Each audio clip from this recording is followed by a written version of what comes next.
শতভাগ জয়ের আত্মবিশ্বাস আর গ্রুপ চ্যাম্পিয়নের তকমা নিয়ে ২০২৬ বিশ্বকাপের নকআউট পর্বে লিওনেল স্কালোনির আর্জেন্টিনা। শেষ ১৬র লড়াইয়ে তিনবারের বিশ্ব চ্যাম্পিয়নদের প্রতিপক্ষ এবারের আসরের চমক কেপ ভার্দে। তবে মাঠের পারফরম্যান্সে আলবিসেলেস্তেরা উড়তে থাকলেও নকআউটের হাই ভোল্টেজ ম্যাচের আগে আর্জেন্টিনাকে ভাবাচ্ছে এক পুরনো ভূত। ইতিহাস বলছে গ্রুপ পর্বের সব ম্যাচ জিতে নকআউটে উঠলেই যেন পথ হারায় আর্জেন্টিনা।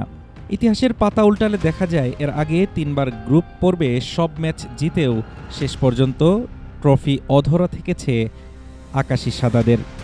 ১৯৩০ সালের প্রথম বিশ্বকাপে ফ্রান্স, মেক্সিকো ও চিলিকে উড়িয়ে ফাইনালে উঠেছিল আর্জেন্টিনা, কিন্তু শিরোপা নির্ধারণী ম্যাচে উরুগুয়ের কাছে ৪-২ গোলে হেরে স্বপ্নভঙ্গ হয় তাদের। দীর্ঘ বিরতির পর ১৯৯৮ বিশ্বকাপে আবার দেখা মেলে একই সমীকরণের। জাপান, জ্যামাইকা ও ক্রোয়েশিয়াকে হারিয়ে গ্রুপ পর্ব পার করা আর্জেন্টিনা শেষ ১৬য় ইংল্যান্ডকে বিদায় করলেও কোয়ার্টার ফাইনালে নেদারল্যান্ডসের কাছে ২-১ গোলে হেরে বিদায় নেয়।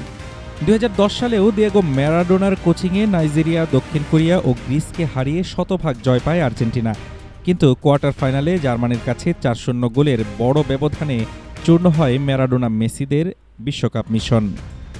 ভিন্ন প্রেক্ষাপট হলেও ২০১৪ সালেও গ্রুপ পর্বে ৩ ম্যাচই জিতেছিল আর্জেন্টিনা, কিন্তু সেবারও ফাইনালে জার্মানির কাছে হেরে ট্রফির খুব কাছ থেকে ফিরতে হয়েছিল লিওনেল মেসিদেরকে।